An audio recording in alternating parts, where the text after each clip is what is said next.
అందరికీ నమస్కారం.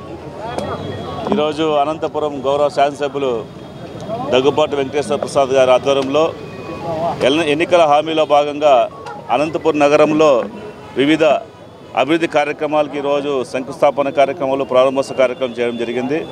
ప్రధానంగా మంచినీటి సమస్య ఉన్నటువంటి 9 కాలనీల్లో రోజు మార్చి రోజు వచ్చేటువంటి మంచినీరుని ప్రతిరోజు ఇచ్చేట్లుగా ఈరోజు పంపులన్నీ కూడా ఓపెన్ చేయడం జరిగింది. అదేవిధంగా అనంతపురం నగరం దాదాపు 98 లక్షలు విలువ చేసేటువంటి రోడ్ల నిర్మాణం కూడా ఈరోజు శంకుస్థాపన కార్యక్రమం జరిగింది. ఈ విధంగా గౌరవ ముఖ్యమంత్రి నారా చంద్రబాబు నాయుడు గారు ఏదైతే అభివృద్ధి సంక్షేమ కార్యక్రమాలని పరుగులు తీస్తున్నారో అదే పరుగులో భాగంగా అనంతపురం నగరాన్ని కూడా విస్తరింపజేసేటువంటి పరిస్థితులలో ఈరోజు అనేక అభివృద్ధి కార్యక్రమాలు చేపట్టడం జరుగుతూ ఉంది. ఇంకా భవిష్యత్తులో కూడా అనేక కార్యక్రమాలు తీసుకొచ్చి అనంతపురం నగరాన్ని సుందరంగా అభివృద్ధి చేయడంలో ఎమ్మెల్యే గారి సహకారంతో ఎంపీ నిధులతో కూడా కొన్ని కార్యక్రమాలు అనుకుంటున్నాము.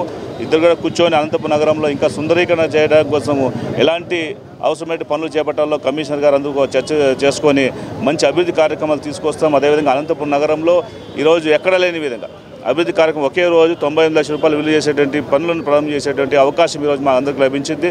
తప్పకుండా అనంతపురం నగరాన్ని అన్ని రంగాల్లో ముందుకు తీసుకొచ్చేటువంటి ప్రయత్నం చేస్తాం తెలియజేసుకుంటున్నాను.